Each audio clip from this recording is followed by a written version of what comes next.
this opportunity to discuss one of the nation's most effective anti-poverty programs, Social Security. I want to be clear. Social Security is earned. If the insurance people pay for every payday, it is the bedrock of retirement security guarantee for nearly all of seniors. As a result of that question, I want to go to Ms. Burdick. In your testimony, you highlight the story of a client who had difficult qualifying for Social Security disabled, which we unfortunately is common for many Americans. Can you speak to the barriers individuals face when trying to access for Social Security disability benefits and how Congress can help remove these benefits? Thank you for the question. There are a number of barriers, and I think, one of them is while applying. A lot of people get their health insurance through the acquisition of these SSDI benefits. So just from the beginning, if like with my first example with a woman who was terminated before she applied, she has an additional barrier of not being able to access health insurance during the application process, which makes it harder to establish that you have the disability. But because of, chronic disinvestment, there has been customer service problems at SSA, which make it harder to access the agency. Some of the recommendations that we've had, which I know SSA is working on and I think will go farther with more funding, is making sure more of the applications are online, making sure things are more accessible, that there are people to call to get help. It is a very complicated system. And although some people get representatives, and in order to help them, there aren't enough. And I think making sure there are enough claims representatives to help people navigate, to understand the problems is really, really important.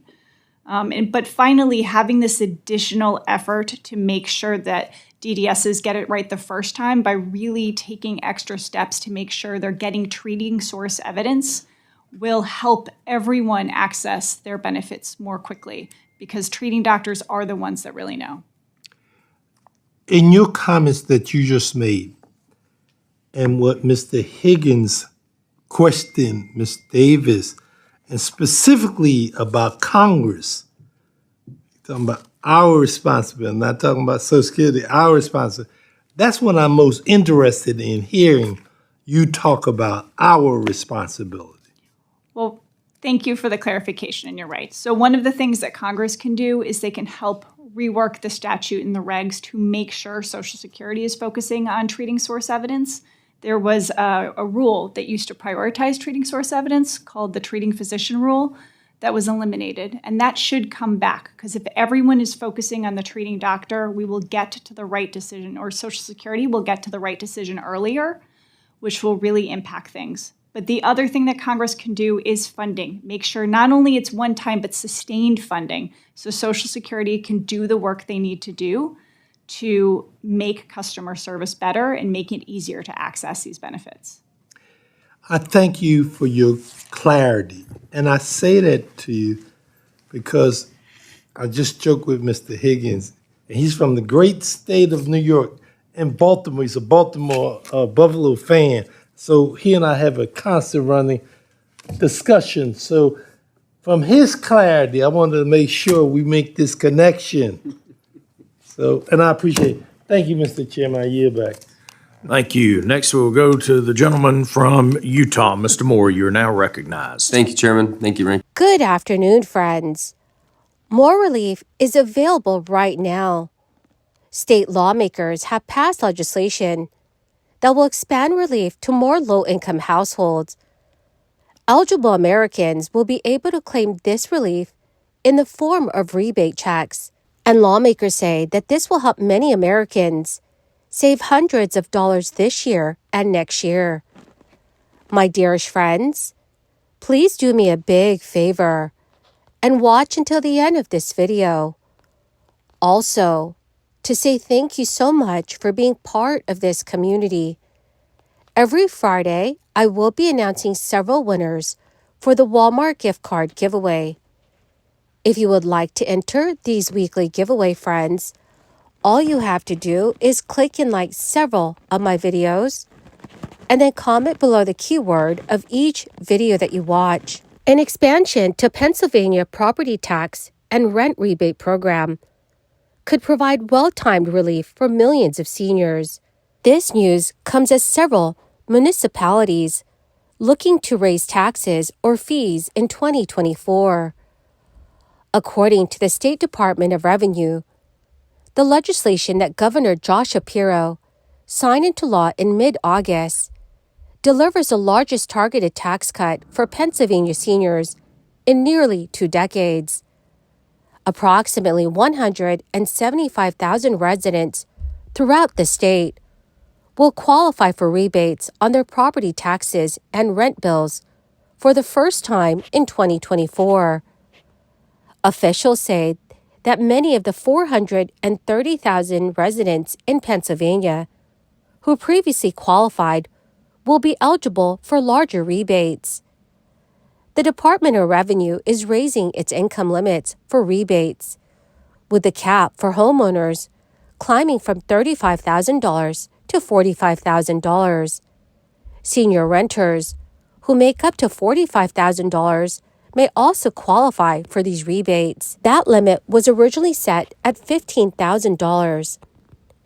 Income limits will be tied to cost of living adjustments, meaning those who receive a rebate will not lose their eligibility in the future due to no fault of their own. The maximum standard rebate is set to increase from $650 to $1,000 after the recent expansion.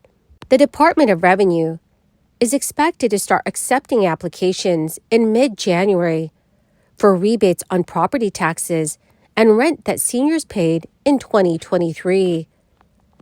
Also, the Minnesota Department of Revenue will begin reissuing approximately 150,000 one-time tax rebate checks that have gone uncashed and subsequently expired after 60 days from the August and September issuance dates. The reissued checks will go out in 2 batches, one batch this week and the second batch in early December.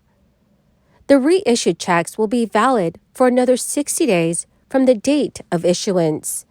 Also, friends, according to Bloomberg's latest survey of economists, the Federal Reserve's preferred underlying inflation measure will be slower to recede. This should keep interest rates higher for longer. Forecasters marked up the projections for the annual so-called Core Personal Consumption Expenditures Index largely through the end of next year. The measure is seen at 2.5% at the end of 2024. That is up from 2.4% in last month's poll. Meanwhile, the Alternative Consumer Price Index are seen receding faster than previously thought through mid-2024. Those measures have shown greater disinflation in recent months, largely due to a pullback in energy prices. While recent reports have showed encouraging signs that price pressures are somewhat easing, Fed officials have repeatedly indicated they must see sustained signs of cooling before declaring victory on inflation. Policymakers favor the core gauge as a better indicator of underlying price pressures. So though economists still expect the Fed to start loosening monetary policy in the second quarter of next year, they now see the central bank keeping interest rates higher through the end of 2025. However, given inflation remains still high and will decline just gradually, the Fed will wait to cut rates until mid-2024, and the easing of policy will be gradual. Though stronger consumer and government spending are seen aiding the economy in the short run, economists are now projecting a major slowdown in private investment to dampen growth through early 2025. Consumer spending has proven largely resilient as the job market remains broadly strong, but demand for workers is slowly starting to soften. Many economists still project the unemployment rate to peak at 4.4%, but now see it taking longer to come down. They also expect the United States to add fewer payrolls on average through 2025. James Knightley, a top economist, recently told Yahoo News, with real household disposable incomes turning negative, crisis-era savings showing signs of being exhausted amongst lower-income groups, and borrowing levels are turning lower, we expect the Fed to respond with interest rate cuts from the second quarter onwards. So, dear friends, what are your thoughts on our economy? Please let me know what your thoughts are in the comments section below. Well, my greatest and most awesome friends, that is the end of my daily stimulus update video for today. Dearest friends, thank you so much for being part of this community. To say thank you and to show my appreciation, every Friday I will be announcing several winners for the Walmart gift card giveaway. If you would like to enter these weekly giveaway, friends, all you have to do is click and like several of my videos and then comment below the keyword of each video that you watch. The more videos that you comment on, friends, the greater your chances of winning these giveaways. Thank you and have a wonderful and very blessed week.